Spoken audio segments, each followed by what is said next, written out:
Ciao a tutti, in questa puntata di Forzinet mi concentrerò sul commento di WWE WrestlePalooza 2025, l'ultimo evento della WWE andato in scena la scorsa notte. Partiamo subito da quello che secondo me è stato il match più clamoroso, anche quello che ha aperto la serata. Ebbene, Brock Lesnar ha distrutto, ha demolito John Cena in meno di 9 minuti. Un esito che io non mi sarei mai aspettato e onestamente non ne capisco il senso.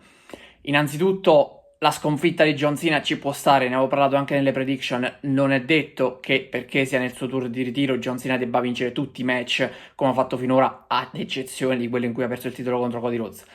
Però perdere in maniera così netta e così devastante contro Brock Lesnar, che in carriera questo ha fatto e a me onestamente come personaggio non è mai piaciuto più di tanto, lo ammetto. Però al di là delle preferenze personali e del personaggio di Brock Lesnar che è tornato praticamente alle origini, visto che si è rischierato anche con Paul Heyman, almeno per ora, poi vedremo quanto durerà, dato che Paul Heyman è invischiato anche in altri affari con Seth Rollins e The Vision. Però far perdere John Cena in meno di 10 minuti ed essere distrutto da Brock Lesnar come più classica delle vittime sacrificate della bestia, secondo me ha ben poco senso. Soprattutto quando a John Cena mancano pochissimi match e pochissime apparizioni per il ritiro, almeno a quello che sappiamo. Poi sappiamo benissimo anche che in WWE i ritiri vanno e vengono, però John Cena sembrerebbe voler fare un qualcosa di definitivo rispetto agli altri.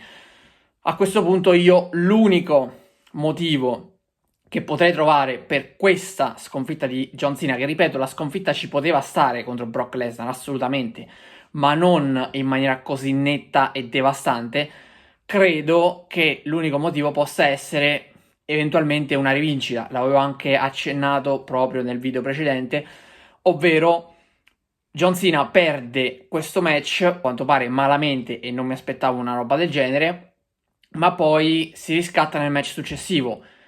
Però a livello di storyline avrebbe un po' qualche neo. Sicuramente sarebbe interessante John Cena che dopo essere distrutto si riscatta. Però sappiamo anche che lo stesso atleta che è stato distrutto da Brock Lesnar a WrestlePalooza è quello che fino a poche settimane fa deteneva il titolo WWE. Quindi era il campione, era tra virgolette il migliore di tutti, no? Il più forte di tutti, e colui che viene proclamato il più grande di tutti i tempi viene distrutto da Brock Lesnar ancora una volta, perché comunque in carriera Brock Lesnar già l'ha affrontato più volte John Cena e spesso è andato a favore di Brock Lesnar l'incontro. Quindi per me veramente è un po'... mi lascia un po' perplesso quantomeno il risultato, però vediamo, stiamo a vedere in che direzione andrà la WWE, se ci sarà un ulteriore match tra i due, come penso, il che comunque andrebbe ad occupare un altro slot per l'avversario di John Cena, che avrebbe potuto nel suo tour di ritiro affrontare un tot di avversari, e invece affrontando eventualmente due volte Brock Lesnar come ha fatto con Cody Rhodes. Ma con Cody Rhodes c'era una storyline, c'era un nesso logico. Poi al di là del turn heel che abbiano avuto, diciamo, forse i risultati non sperati, però c'era un nesso logico con il doppio incontro, una chiusura del cerchio. Vince il titolo contro Cody Rhodes e Cody Rhodes lo riconquista battendo per la prima volta in carriera John Cena, quindi il nesso c'era. Qui con Brock Lesnar al momento faccio fatica a trovarlo.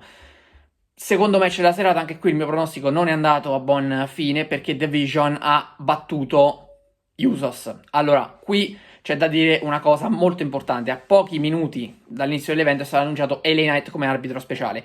E questo secondo me era una discriminante fondamentale. Se fosse stata annunciata prima, chiaramente anche io sarei andato in una direzione diversa, perché era logico che LA Knight, in teoria allineato ai face e contro The Vision, non potesse aiutare Usos in maniera chiara, insomma non potesse fornire l'assist a Usos anche viste le frizioni con Jey Uso, e quindi poteva davvero starci la vittoria e il successo della stable di Seth Rollins, che alla fine è riuscito a portare a casa la vittoria in un match che è stato molto gradevole, devo dire, però fondamentalmente dal punto di vista della storyline voglio capire dove vanno a parare con LA Knight, Jey Uso, Jimmy Uso. Sarà molto interessante. Questo comunque è un match che sicuramente dà uno slancio importante anche a Bron Breakker e Bronson Reed, perché se vi ricorderete io avevo parlato anche di un eventuale lancio dei due nella categoria tag team vera e propria, come un vero e proprio tag team.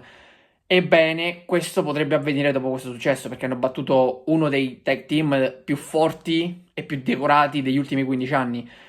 Quindi andare contro il Judgment Day oppure in un match a più squadre anche, dato che ce ne sono un paio a Raw, anche se il Judgment Day diciamo che è quello che forse funziona meglio con i titoli finora, potrebbe essere la mossa giusta, dare a Bronson Reed il suo primo titolo nel main roster, perché aveva vinto il titolo nordamericano NXT qualche anno fa, e a Bron Breakker un'ulteriore run titolata dopo le 2 vittorie del titolo intercontinentale.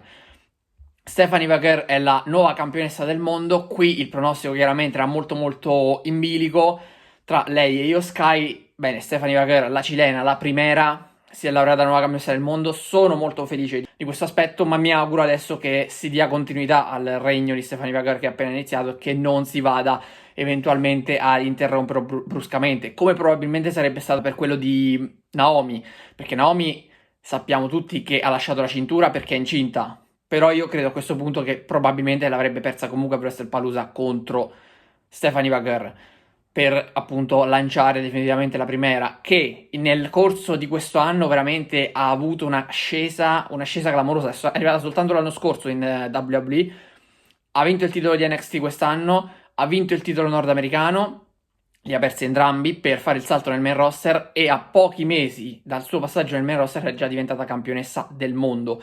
Un percorso simile a quello di Tiffany Stratton, soltanto che Tiffany Stratton, la sua transizione da campionessa di NXT al main roster e quindi a campionessa WWE è stato un po' più lungo, anche in virtù della storyline con la valigetta del Money in the Bank e che coinvolgeva Nia Jax. Invece qui Stephanie Vaquer è stata una crescita più graduale, ma purtroppo manca la storyline, cioè a livello di storyline vedo molta carenza, perché abbiamo avuto non a caso un incontro da due face che, ok, è stato organizzato un po' in 4-4-8 per sopperire all'assenza di Naomi, ma anche una storyline con Naomi comunque non mi sembrava proprio in quel momento apparecchiata benissimo. Poi magari nel corso delle settimane sarebbe cresciuta e sarebbe migliorata, questo non lo sappiamo. Ma adesso mi aspetto comunque delle rivalità importanti e serie per Stephanie Vaquer che possa riuscire comunque ad emergere ulteriormente. Però comunque di questo successo isolato sono felice perché veramente è un'atleta clamorosa, l'ha dimostrato anche in questo match che è stato spettacolare. Poi io ho sempre elogiato anche Io Sky perché Io Sky anche è davvero incredibile. Riesce a creare un'alchimia sul ring veramente con chiunque, far rendere chiunque al massimo delle sue potenzialità. E sappiamo benissimo quali sono le potenzialità di Stephanie Vaquer, quindi è uscito fuori un match veramente interessante e molto bello.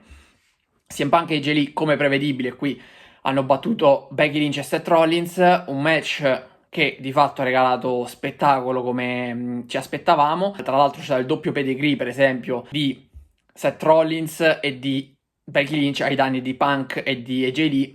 Quello è stato uno dei momenti topici, così come per esempio quando AJ Lee, dopo aver tentato di sottomettere Becky Lynch, visto l'interferenza di Seth Rollins, si è di fatto gettata su Seth Rollins, ha ribaltato la mossa che stava effettuando Seth Rollins su AJ Lee per cercare di sottometterla con la sua mossa di sottomissione. Alla fine è stata proprio AJ Lee a risolvere la contesa sottomettendo Becky Lynch e quindi di fatto AJ Lee è uscita in trionfo, ritorno trionfale come era ben prevedibile, ampiamente prevedibile, perché per lei non poteva esserci altro che una vittoria. Adesso chiaramente ci sarà anche la possibilità titolata, immagino, visto che ha sottomesso, neanche schienato, l'ha proprio sottomesso Becky Lynch, quindi credo che arriverà l'opportunità titolata per la cintura intercontinentale e anche CM Punk avrà comunque il suo da fare, avrà sicuramente qualcosa da reclamare per quanto riguarda il titolo del mondo, anche se non è che lui si sia preso lo schienamento se l'era preso subendolo, invece nel match nel Fatal 4-Way che coinvolgeva anche Jey Uso ed LA Knight, quindi sono sicuro che le cose tra queste due coppie proseguiranno ancora a lungo, però devo dire che forse il ritorno di AJ Lee è stato un po' messo in ombra da una card veramente pazzesca e stellare e secondo me anche da quello che è successo poi con John Cena e Brock Lesnar, che forse effettivamente è stato il momento cardine, il momento principale dell'evento. Il main event invece Cody Rhodes contro Drew McIntyre. Cody Rhodes anche in questo caso molto prevedibile, è rimasto campione WWE, però c'è un neo che vorrei sottolineare. Allora, io pensavo che il main event fosse del match a coppie. C'erano 3 potenziali main event: John Cena contro Brock Lesnar, Cody Rhodes contro Drew McIntyre e appunto Punk e Lee contro Becky Lynch e Seth Rollins.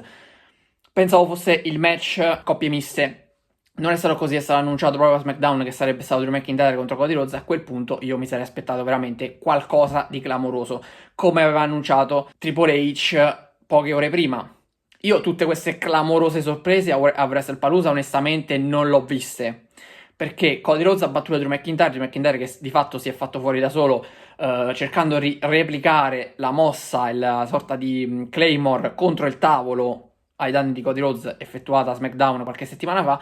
Di fatto, in questo caso, Cody Rhodes si è spostato, Drew McIntyre si è andato a schiantare contro il tavolo, si è fatto male ad una gamba, ovviamente in chiave storyline, e poi al momento decisivo, quando stava per effettuare la Claymore sul ring, il ginocchio è ceduto e Cody Rhodes ha ribaltato tutto, prima con una Cody Cutter e poi con una Crossroads, andando a vincere, a difendere la cintura. Il boom, il botto alla fine del match non c'è stato, perché io, onestamente, come l'avevo detto più volte, mi aspettavo un Randy Orton che magari arrivasse a festeggiare con Cody Rhodes per poi pugnalarlo alle spalle, visto che il match è stato collocato come main event, perché se fosse stato messo prima non me lo sarei aspettato, ma sarebbe magari poi arrivato a SmackDown o comunque nelle settimane successive.